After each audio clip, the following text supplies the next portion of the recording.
in Hollywood and in the industry and the stuff we do, there's a lot of like insider secrets to keeping your career going, and a lot of insider secrets to making things tick. And I feel like a fraud. My name is actually not even Ashton. Ashton is my middle name. My first name's Chris. And it always has been. It got changed when I was like 19 and I became an actor. But there were some really amazing things that I learned when I was Chris. And I wanted to share those things with you guys because I think it's helped me be here today.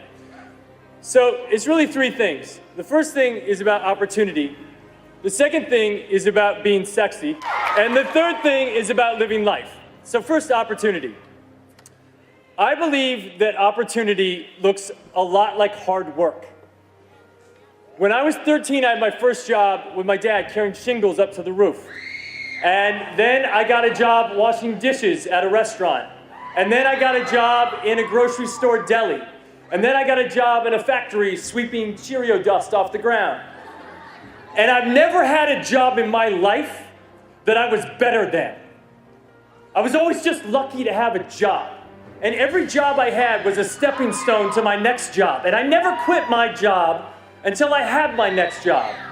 And so opportunities look a lot like work. Number two, being sexy.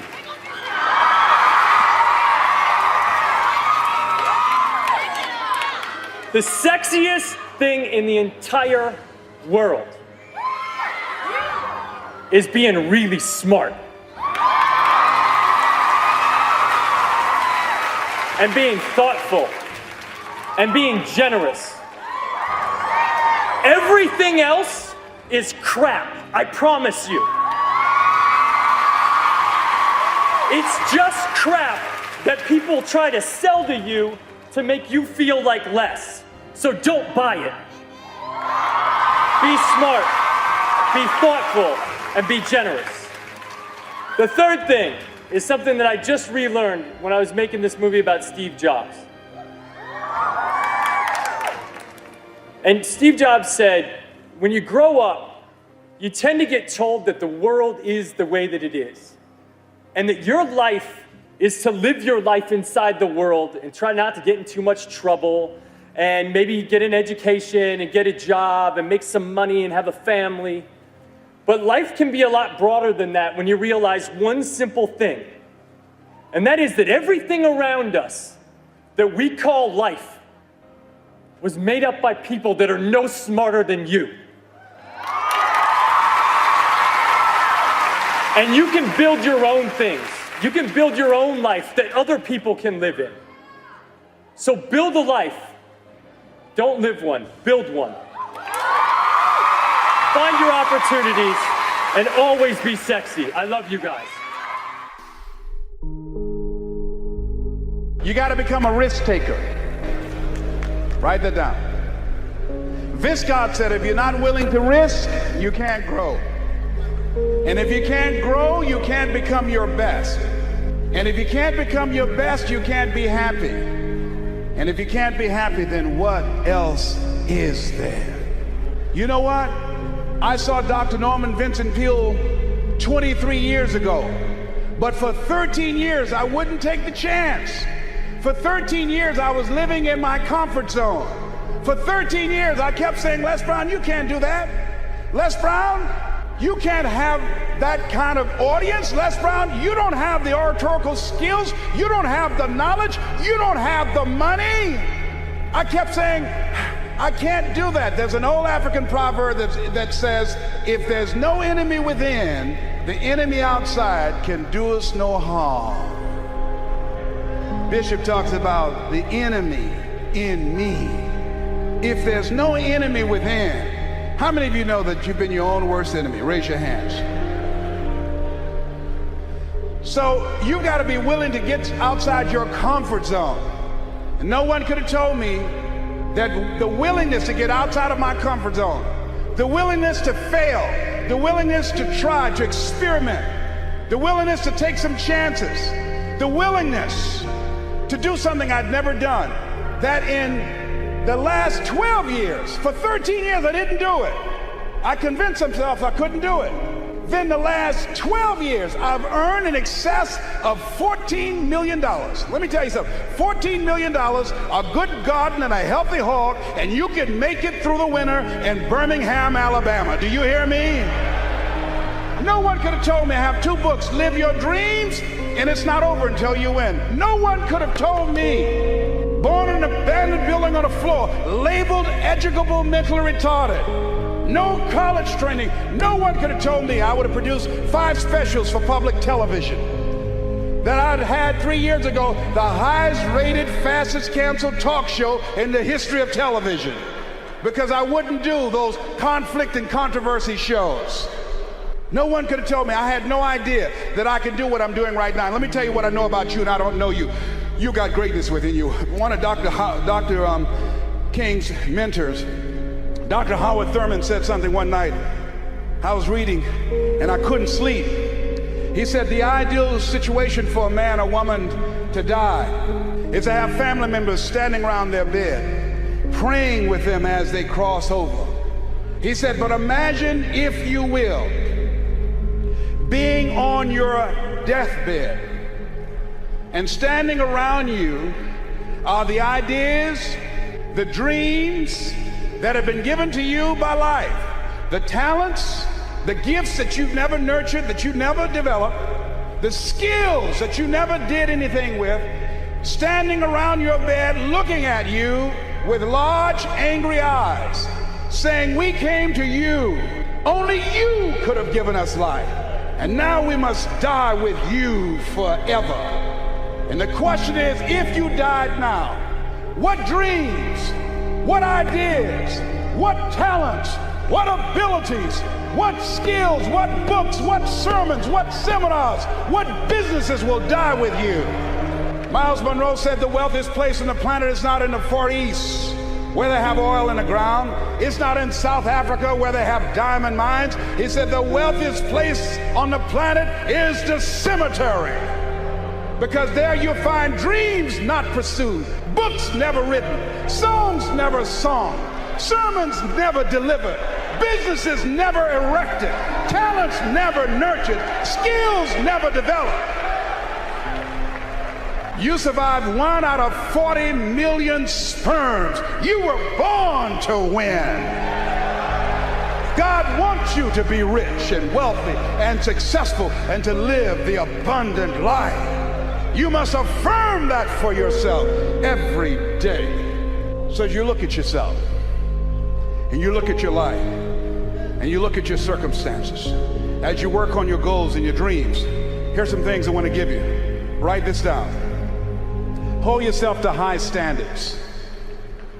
See, what if Bishop T.D. Jakes had decided, when he first received the idea of the Manpower Conference, that it could not be?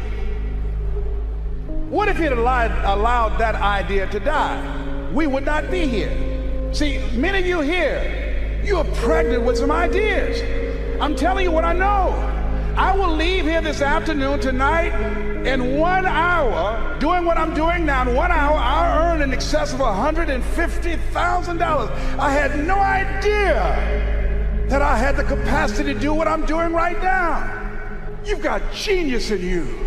You're made in the likeness and image of God. You've got greatness in you. You have some special stuff in you. You showed up with it.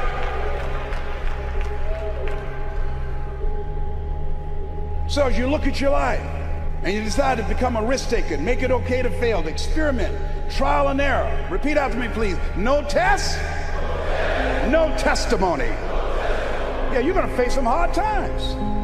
What's the first thing they say when you get on an airplane before they take off? Fasten your seatbelt. Why? Because you will experience some turbulence before you reach a comfortable altitude.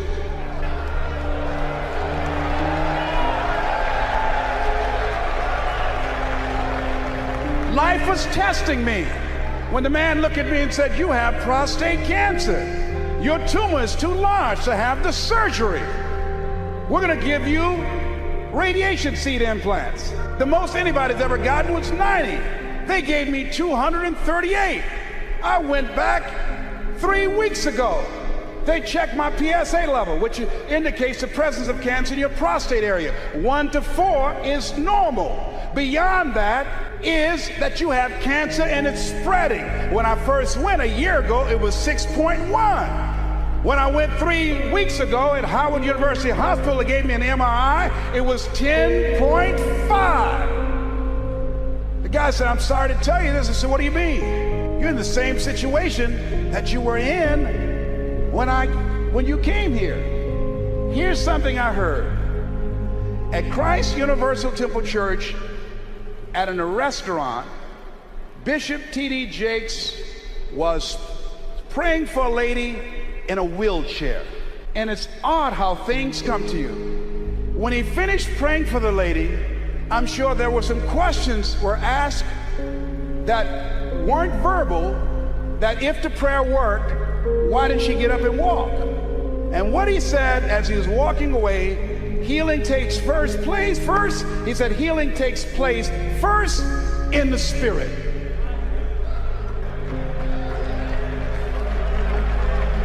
It didn't matter about his numbers. It didn't matter about their diagnosis. Judge not according to appearances. You must have the faith to call forth those things that be not as though they were. Now, do you really believe? See, it's one thing to believe when you got money in your pocket.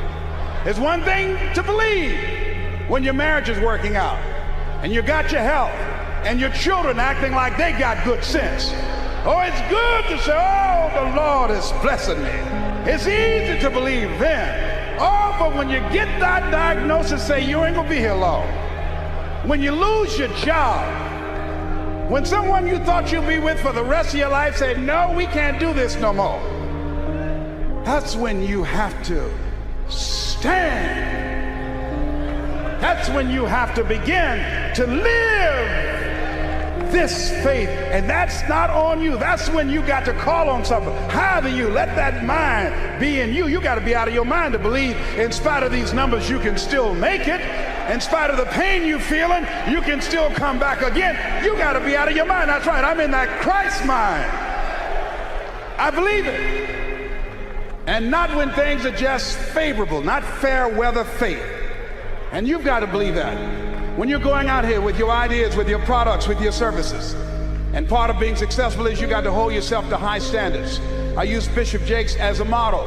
His people take care of you. He's thorough.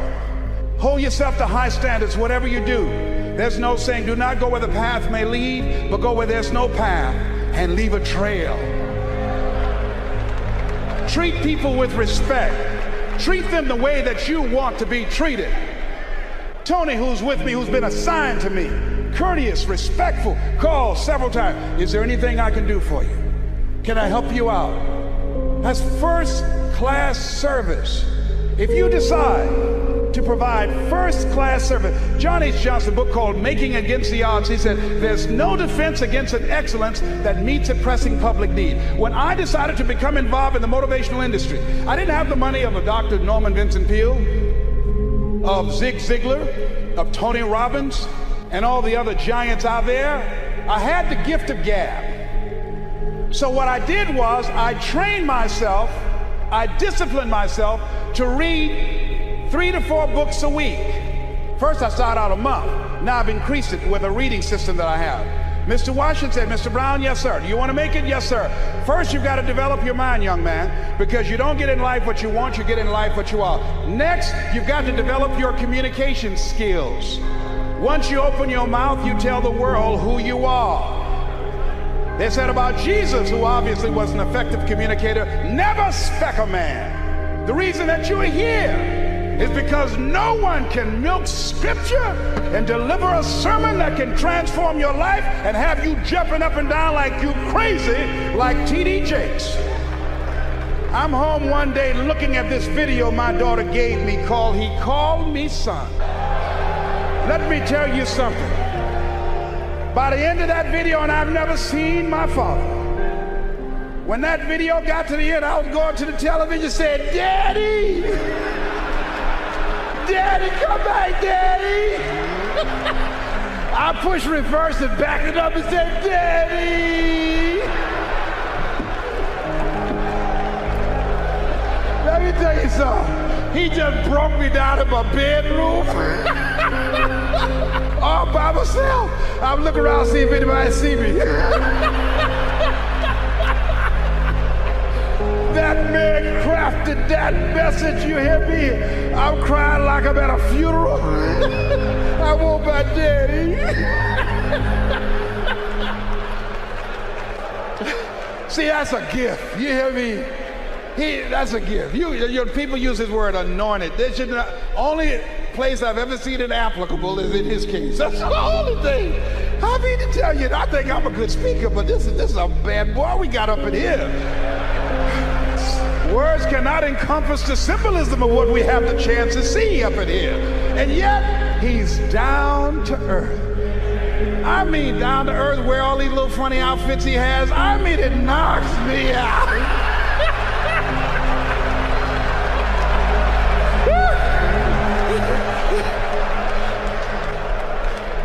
And let me tell you what my daughter said to me. My daughter, my oldest daughter, is on his advanced team. She said, you know what, I was listening to Dion last night, and I think I'm going to call Bishop Jake's daddy too. I said, I wish you would. I mean, I will throw you out here right now and break his leg till I calling him daddy. Now here's how I want you to write this down. Write down, take responsibility for your life. Take responsibility for your life. Now that's very important. Remember what Bishop said last night about Adam? Adam, when God asked him what happened, Adam did not want to take responsibility for what he had done. Men have always tried to escape that. So the reason I'm telling you that we got to start owning our stuff as men. Write down the next R, and that is not only responsibility, but be resourceful. A lot of men, I don't have it. I had it, I'll give it. If the women had that kind of attitude, the children would starve to death. The reason that they eat, the reason that they have some place to stay and to lay their heads and have clothes on their backs, because the women decide, I'm going to make it happen no matter what, and they're resourceful. My mama raised 7 without a man. She cooked. She cleaned houses. Here's something else that will cause you to reach your goals when you leave here. Write this down. Reasons, compelling reasons. While you're here, when you make this covenant with God, when you decide to live like a conqueror, when you decide to become more successful, to create wealth, to be a change agent in your community, what is it that can keep you on the straight and narrow, that will cause you to keep your commitment to your commitment? I used to do door-to-door sales with a man named Sam Axelrod. Sam Axelrod was intrigued by me because when he came to pick me up, he didn't have to blow his horn. I was downstairs waiting for Sam when he came around the corner. And unlike the men that work with him and other young people, when it got dark and Sam blew the horn, everybody ran to the station wagon. And they would do a head count. And they'd say, who's here? So everybody's here except Les. And they say, hey, Les, come on. No, I'm not coming, Sam. Why? I haven't sold anything. No one's sold anything, Les. It's a long run from Liberty City to Overtown. You got to pass the 20th Street Sharks and the 14th Street Gang. The jitneys will stop running soon. I can't stop, Sam, until I sell something. See, my reason for going door to door is different than everybody else. Most people out there are trying to make some extra money to party on the weekend, or to buy a new outfit, or a new bicycle. The reason that I was working was to take care of my mama. The reason that I was working is because I was working on Miami Beach with my mother. My mama used to fix the kind of sweet potato pie that you couldn't eat with your shoes on.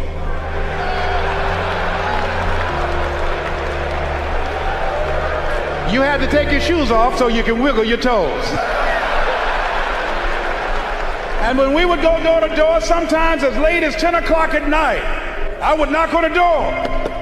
Who's there? Would you like to buy a nice working television set? No money down? Boy, are you crazy? Yes, I am crazy. I'm crazy about my mama, and I'm going to take care of her. And I'm going to sell a television set tonight, and it might as well be you. And after a while, somebody would say, come on in there, boy, and that better be a good set. What are the reasons? Write down while you're here at this Manpower Conference. Write down 5 compelling reasons of why you're going to keep your commitment to change your life. Keep your commitment never to go back to the life that you once lived. Keep your commitment to creating wealth for yourself, to taking care of your children, to be more responsible, to manifest Christ in you, in your life, in your community. Keep your commitment to live a life of contribution, to keep your commitment to be a conqueror, and to act like it, and to have authority and dominion over everything in your life. What are those reasons? I got on one of my tapes, if life knocked you down, try and land on your back, because if you can look up, you can get up. Your reasons will help you to get back up again. They'll be your rod and staff to comfort you. So you got to write down 5 reasons on everything that Bishop is saying, and Bishop Merritt and all the different speakers and the relationship seminar that Brother Lewis Greenup will do, how you will incorporate the principles from this Manpower Conference in your life and live them and manifest them and support them. Now here's one second to the last thing. Let us say together, you got to be hungry. Hold on. Mr. Walsh said, Mr. Brown, what do you want to do? Well, sir, I'd like to be a disc jockey. Mr. Brown, if you want to be a disc jockey, you got to be hungry. What do you mean by that, sir? You've got to be willing to do the things that others won't do in order to have the things tomorrow others won't have. He said you got to work on yourself, develop your mind. You don't get in life what you want, you get in life what you are. Always strive to get on top in life, because it's the bottom that's overcrowded. You got to be hungry. I said, yes, sir, I'm hungry. I want to be a disc jockey, sir. He said, is that right? I said, yes, sir. He said, start listening to Paul Harvey. Start listening to people who are effective communicators. Be conscious of what you're saying and how you're saying it, because how you express yourself, once you open your mouth, you tell the world who you are. See yourself as a radio disc jockey. Start working to get sponsorship. Start creating the radio format that you want. Start developing your personality. I said, wait a minute, sir. I said, I want to be a disc jockey. I don't have a job yet. And then he quoted Whitney Young. He said, it's better to be prepared for an opportunity and not have one than to have an opportunity and not be prepared. You got to be hungry.